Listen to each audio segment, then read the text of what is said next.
ثمنها بخس، لكنها قد تكلفك حياتك وتسبب في مأساة عاشتها عائلة الزحاف بفاس. العائلة فقدت ابنتها توريا ساعات قليلة بعد تناولها حلوى أمام باب ثانويتها. توريا كانت رفقة أختها أمينة التي نجت بأعجوبة من وجبة تسمم. مولفين كنشريها بالحق ماشي من عند نفس الراجل، مولفين كنشريها من عند واحد كيكون واقف. هذا غير بأن هابط، حيت كان هابط بحال هابط من جهة باب الماكينة بالكروسة.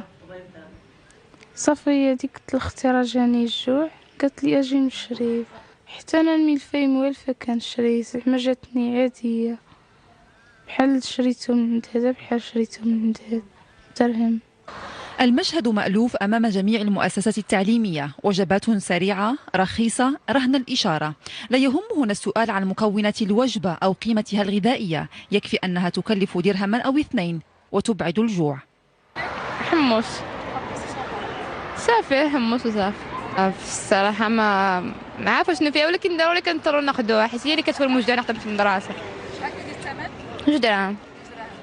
ونتمنوا ما يعاودش مثلا يبيع هذا، تباع هذا الشيء عندنا هنايا، واعيين بهذا الشيء هذا.